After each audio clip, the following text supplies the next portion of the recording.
On y va avec les nouvelles, mesdames et messieurs. Newsreel. Newsreel. Praise the Lord Jesus Christ. Yeah! Win! On y va avec la première. C'est Debbie Lynch White.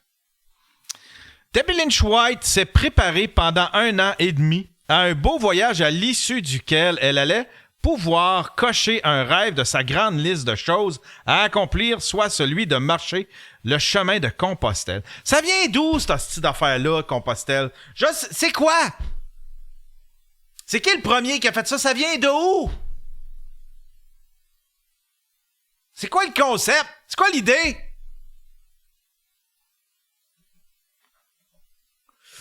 C'est religieux. Ouais, c'est religieux, hein? C'est quoi? C'est faire le chemin que... Traverser la France et l'Espagne à pied. Ça n'avait pas rapport avec Jésus? Le chemin de Compostelle sont les itinérants empruntés par les pèlerins. Les pèlerins. On connaît des pèlerins. Il y en avait des pèlerins sur ma rue. Hein? David Pellerin.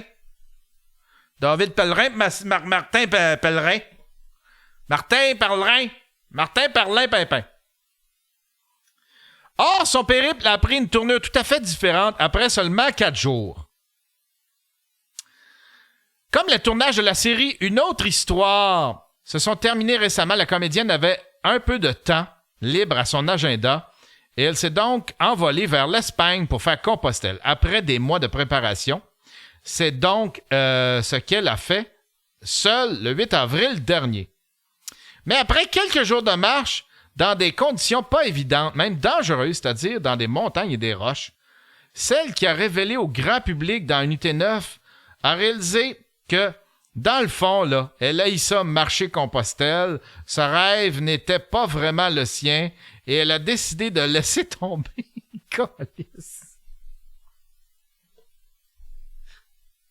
C'est trop d'efforts! C'est trop d'efforts! Moi j'ai un rêve! Je veux faire Compostelle! Moi, là, j'ai tout le temps voulu ça! J'ai tout le temps voulu ça! Faire Compostelle! Je sais pas pourquoi! J'ai tout le temps voulu faire ça! J'ai tout le temps rêvé de faire ça! Puis après 4 jours... Ah! C'est ben trop d'efforts!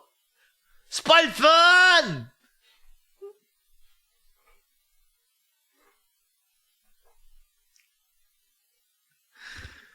C'est quoi, tu pensais que ça allait être comme Into the Wild? Ou ben, Mange Priem?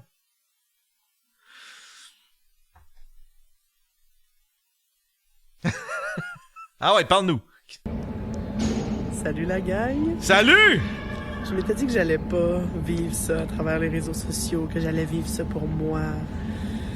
Mais c'est vrai que j'ai le goût de partager avec vous tout ce qui se passe en ce moment. T'as choqué, c'est ça que t'as fait! C'est ça que t'as choqué!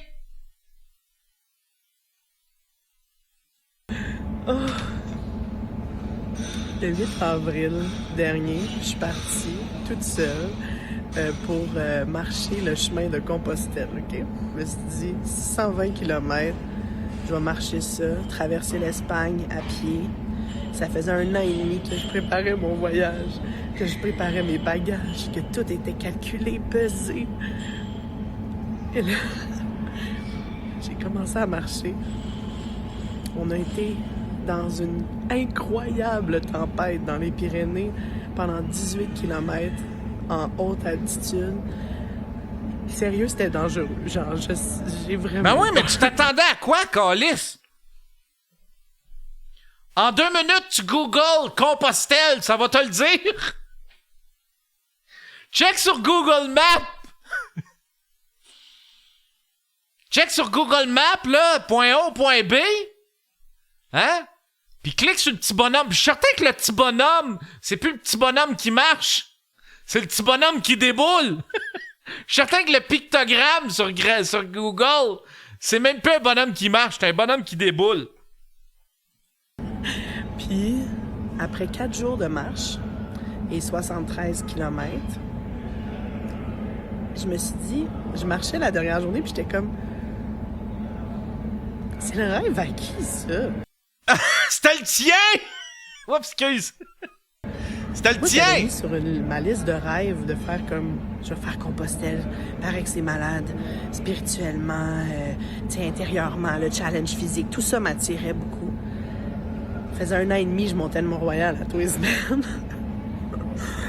Mais après 4 jours et 73 kilomètres, j'ai fait fuck Compostelle. 60... Combien? 73 kilomètres? Quand même! J'aurais pas toffé. J'haïs ça. Fuck 13 kilomètres.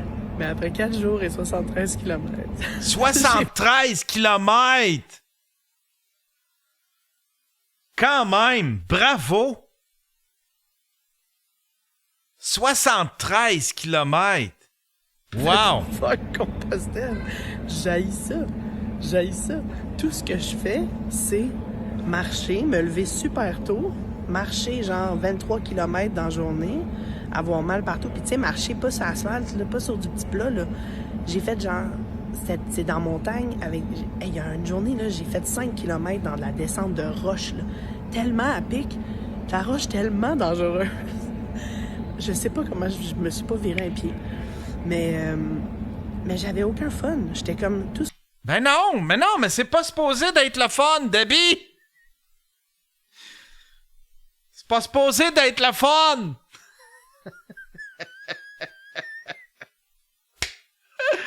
Ah, ben Colin, au moins, j'aime... ouais.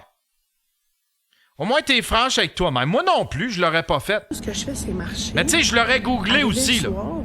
Pas visiter la ville où est-ce que je suis parce que j'ai pas le goût de marcher, parce que j'ai mal partout, j'ai les orteils en sang. Fait que je me couche, puis là, genre, je me relève le lendemain, je repars. Et là, quand j'ai vu que j'en avais encore pour 30 jours comme ça, à juste voir des dortoirs d'auberges de jeunesse, puis genre du bois, tu sais, il y a eu... Du bois? Puis genre, du bois?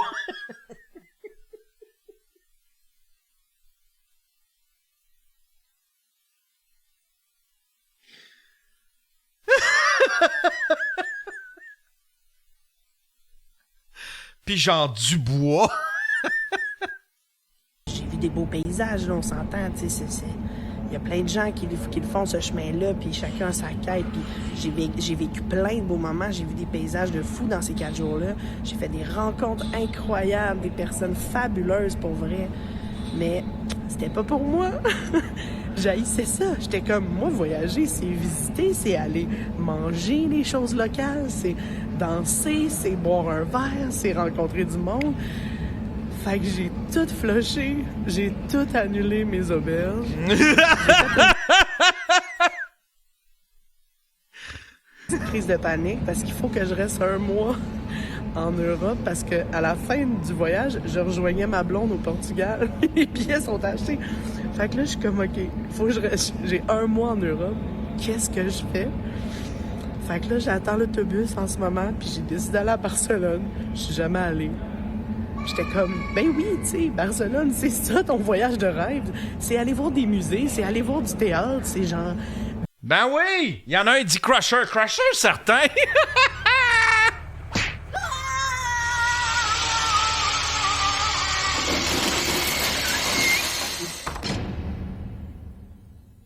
Elle voulait juste cocher la case. Elle voulait pas le faire. Je suis certain qu'il y a bien du monde comme elle. Visiter, voir de l'architecture, visiter la Sagrada Familia, toutes ces affaires-là. Fait qu'après ça, je vais aller en France peut-être. Je sais pas ce que je vais faire après pendant le reste du mois. Mais go with the flow. Puis là, j'envoie tout mon stock de randonnée par la poste à ma blonde. Puis elle va me shipper du vrai linge parce qu'on s'entend que... en boxe, puis ensuite de randonnée. Puis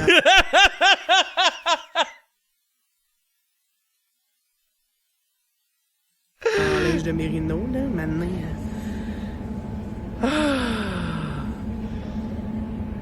What a day. J'aime ta franchise, hein? Bravo pour toi.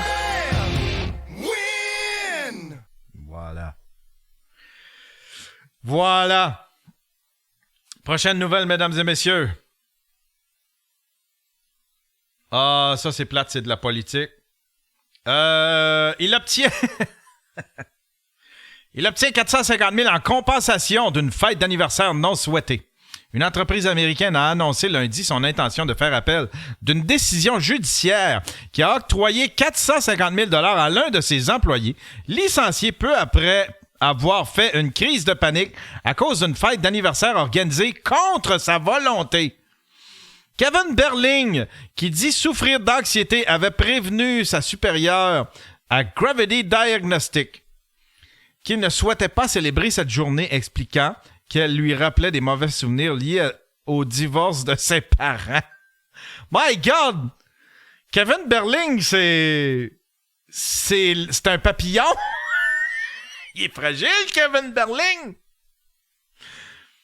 C'est un petit papillon. Mais le 7 août 2019, au moment de la pause déjeuner, M. Berling s'était vu souhaiter bon anniversaire par certains collègues et avait découvert une banderole déployée pour l'occasion dans la salle de repos de l'entreprise.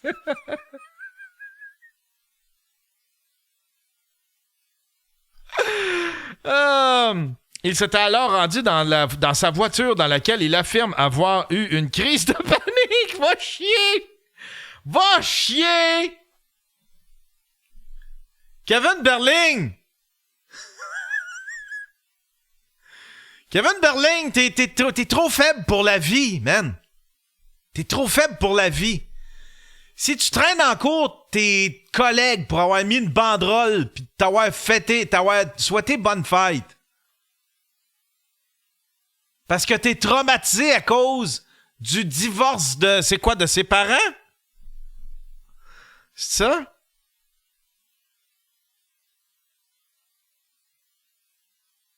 Oui, c'est ça. Si t'es trop fragile quand tu penses au divorce de tes parents, va prendre ton bain avec un toaster. C'est tout ce qui te reste comme option pour affronter la vie.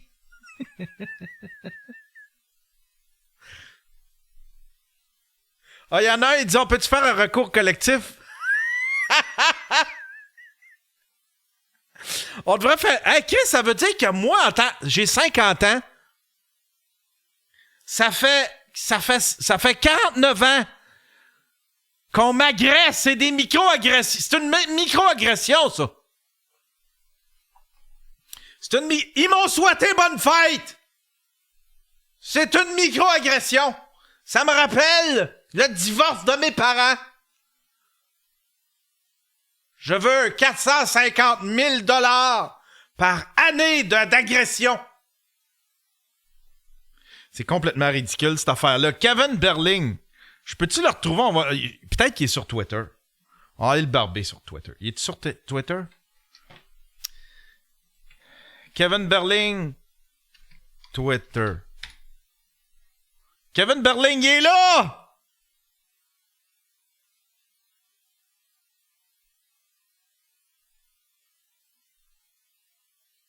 La dernière fois qu'il a tweeté, c'était en 2017. Il y en a peut-être d'autres. Ah, on ne sait plus c'est qui, là, par exemple. Lequel qui a de l'air d'un papillon? Lui, il a de l'air d'un papillon. D'après moi, c'est lui. D'après moi, c'est lui. Ah, il écrit. Un peu. Butterfly. Tiens, petit crise de papillon. Ah non, ça c'est... Un peu. On va en prendre un autre. Butterfly. On troll! Tiens, celui-là, il est parfait. Tiens! Ah, c'est... J'y étudie pareil! Ah, j'y étudie pareil!